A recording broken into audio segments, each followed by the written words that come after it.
I'll be talking to the people in makeup, wardrobe, catering, production, props, and of course the actors, hopefully giving us a good insight into how the show is put together.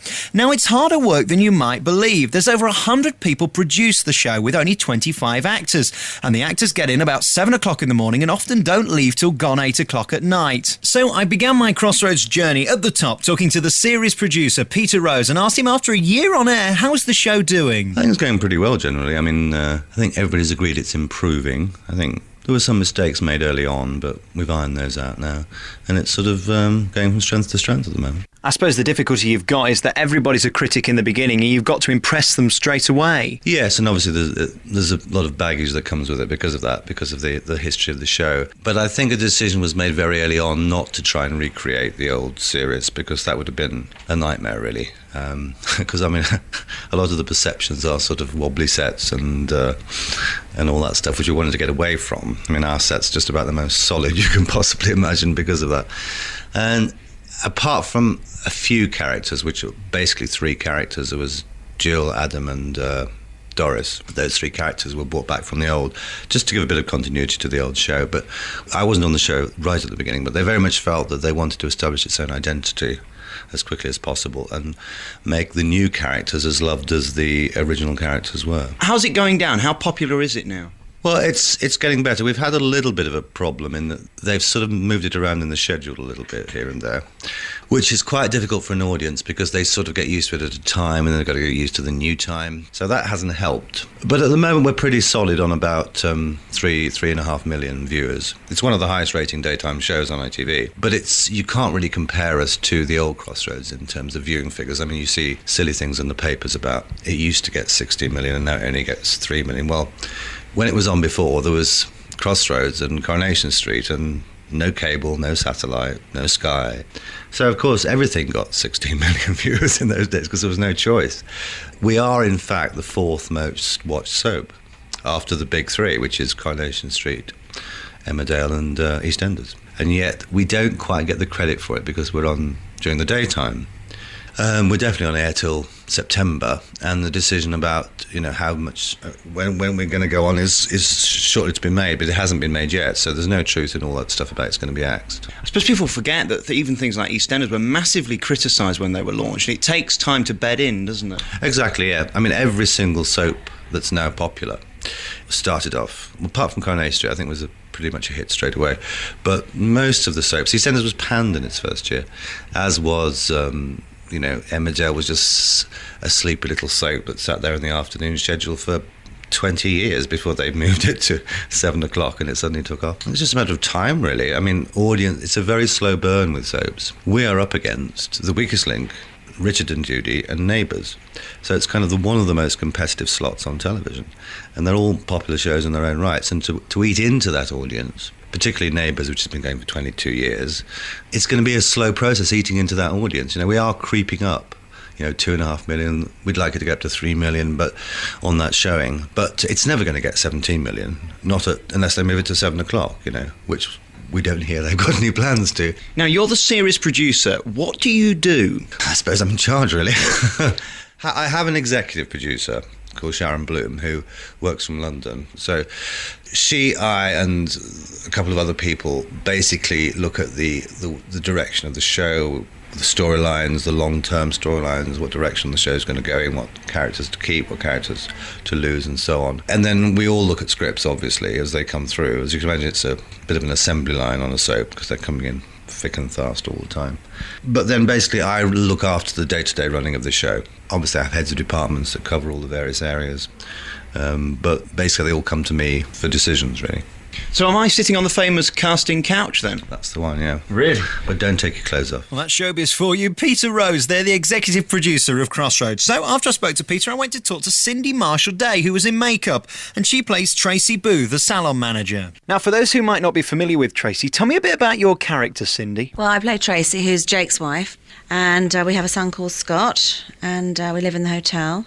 Tracy's got a bit of a drink problem at the moment. She's a bit like Sue Ellen in Dallas.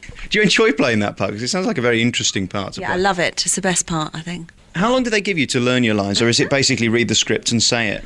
We get weekends to learn lines. And that's it? Well, yeah, because we tend to work very long hours. We tend to normally have to be at makeup about 7, and you quite often don't finish till 8 o'clock. So that only gives you 11 hours to sleep, get there and come back and eat. So I find I like to learn my lines at the weekends. How often are you here then? Are you here 5 days a week? Oh yes, I'm always here, always to be found at Crossroads. So what time did you get here this morning? Oh, what time did I get here? 9 o'clock? I've only got one scene today, and then I'm going off to the garden centre to do my planters. I'm very glamorous, you see, in real life. So it's not that hard work on a daily basis, although some days you're working very long hours. Only today. It's just, well, I've just had a big storyline, which has gone on for about 3 months. So I'm a bit lighter at the moment. What was your storyline about then? Can you tell us? Well, I can tell you that I'm a naughty girl and I burn the salon down because I have too much to drink. And, well, the horrible Jake, no, the lovely Jake in real life, comes rummaging around trying to find some booze. And then I get drunk at my salon and knock a lamp over and the salon goes up. How exciting. Cindy Marshall-Day, thank you very much for talking to us today, and good luck with your character Tracy Booth. Thank you. But firstly, I caught up with Josie Howard earlier, who's the makeup designer, and she can make people look beautiful or ugly. Whichever the case may be. It depends what the scene is. If it's a scene where they need to look ugly, then, you know, obviously that's what we do. There's scenes where they need to look bruised and scratched if they've been in a fight scene, you know, or usually the look of the programme is quite glamorous. So on the whole, everyone tends to look, you know, very well made up. But it just depends what the scene calls for. How difficult is it being a makeup artist? Because being a bloke, you just imagine it's a bit of slap here and there, but I'm sure there is a talent to making ugly people look more attractive. It's not difficult. I think as long as you have a talent for, you know, for doing it, then and a good eye, then, you know, it's not difficult. The things that are difficult are just the long filming hours and keeping, you know, people looking consistent from 7 o'clock in the morning till 8 o'clock in the evening, keeping, you know, looking great all day long. Is that how long you're working on an average day? Yes, it is. Why do you do it then? Because we love it. We love the job. It's a good programme to work on. It's a great cast of people. It's a large cast of people. We probably have about 15 women and probably about 15 men. So there's a great variety of different looks and different age groups, and, you know, it's a good variety of faces to work on. So how did you get the job? I started in working in theatre. And then I moved to California and worked over there for 4 years, and I trained with a television production company called Stu Siegel Productions and worked on a programme called Renegade, which is an American detective style programme, and did my training over there and then moved back to England. And it's just, you know, basically you go from one job to another really, and you get recommended for other things, and that's kind of how it works. So how many people do you work on at one time? It can vary depending on what we're filming. Usually there's 2 film crews going at the same time. So on one crew we may have probably, you know, 7 actors on that crew, and then on the other crew there's, you know, it can vary every single day really. Do you have any exciting storylines on the horizon where you have to make people up with blood and gore, which I'm sure you enjoy? We've got some really good storylines coming up, but you just have to watch it and see. And do you get excited by the more dramatic scenes where you have to put bruises on people and things? Yeah, it's good. It's good because it's, you know, it's a challenge and it's something different, and, you know, usually people want to look beautiful, but it's good to kind of make somebody look completely, you know, bruised or battered, or, you know, depending on the story. In some programmes, they're not so good with their makeup, and one day you'll be punched in the eye and have a black eye, and the next day it'll be gone. How do you kind of fade it out and remember? Because you're not necessarily filming in sequence, are you? We film everything out of sequence, and we take Polaroids of each scene, and lots of notes, and you know, you just have to use your reference notes to match up the continuity. Well, you seem to be enjoying yourself. It's a good programme to be on. You know, everyone has a good time here, and, you know, I hope that it continues on. Fantastic. Thanks very much for talking to us today. Josie Howard, the makeup designer for Crossroads. Thank you very much. Well, we're in the canteen now here at Crossroads, and joining me is Neil Granger, who plays Phil Berry, and one of the premier cast members, really, aren't you? Well, I don't know about that. So how are you, Neil? Yeah, I'm feeling good. Good, yeah. A bit busy at the moment, but raring to go. And you arrived on a motorbike a year ago in Crossroads, and it's been marvellous ever since for you, really, hasn't it? It's been incredible, really. I mean, it is strange to think that it was a year ago, and we've been on air almost a year now, but yeah, I mean, things have changed for Phil Berry, certainly, since he arrived. What's the best bit about being in Crossroads, then? I think the friends that I've made.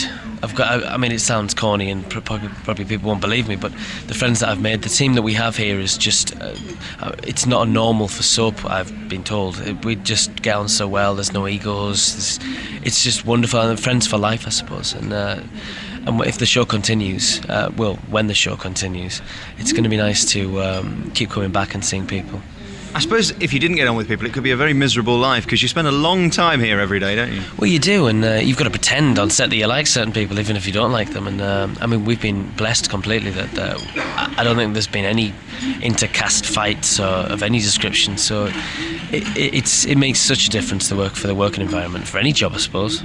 I've just been around the set, and it is quite an amazing set, and it's very well built, isn't it? Because I know in the old days people said, the set's wobbled and things like that, but they've really put a lot of time and effort into making this set brilliant, and it is like a real hotel in there. It's incredible. It's I mean, I think the figure apparently was £10 million spent. It is the most impressive set in soap. I mean, I know lots of people from all the other soaps, and they totally agree from what they've seen. And it makes it easier to work on a set like that, because you really feel like you're in a hotel there. I mean, the lifts do everything but go up and down there. The doors are all electric, and the buttons all light up when you press them, and the computers have all got screensavers. It's incredible. And it was a sight to behold, arriving the day after getting the job and seeing this monstrosity that somebody had built. I mean, they got the best in as well. They got the designer of Full Metal Jacket, Kubrick's film. So they really went all out. Doesn't get any better than that. Neil, how did you get the job? Well, I was working in Sheffield with the National Theatre Studio. I finished work on the Saturday, got the job. Heard about the audition on the Friday. This is the day after the first read-through, which they had one character missing, which was mine. Went for the audition on the Monday. Got the job at 12:30 on the Tuesday, and then started work at 8:30 on the Wednesday. And what was it that they were looking for that you had?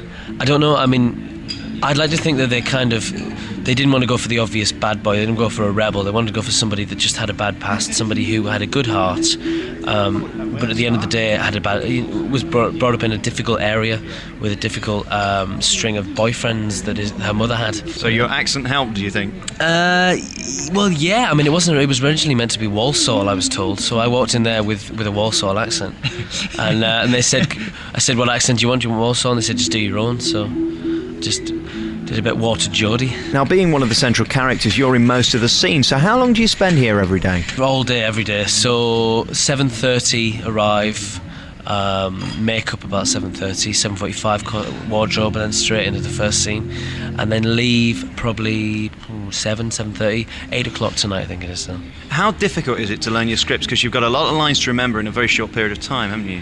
I'm actually quite good at it now. I think most of us are. My memory surprised me, to be honest. I can learn 10 scenes in half an hour at home, or unfortunately I find myself sometimes arriving into work, and if I know that a scene's 1 page or a page and a half, I can kind of skim read it and know what I'm doing. As long as I have the gist of it, I've read it previously and understand the scene, there's no problem. But it becomes like second nature. Are you able to ad-lib if you do forget your line? Yeah, they're quite good with that. They're lenient with me. I do ad-lib quite a lot. Just because I suppose I let the accent pretend that the accent matters, and I've got to put in a few YIs and man. I suppose you've got to make the character your own, really, haven't you? Well, yeah, and it makes it more real for me. Sometimes I can't. I start sentences with "well" and "look," and because I suppose most people do. Everyone's got their own little twinge in their conversation that starts every conversation with "well" and "I suppose" and "but." So yeah, it works. Brilliant. Well, thank you very much for talking to us today, Neil Gringer, who plays Phil Berry, and congratulations on your character. I mean, you're in every episode, and you've got some great storylines, haven't you? Well, yeah. I mean, it's been fantastic so far. Long may it continue. The Alex Belfield In Conversation podcast with daisymedia.co.uk. Alex Belfield.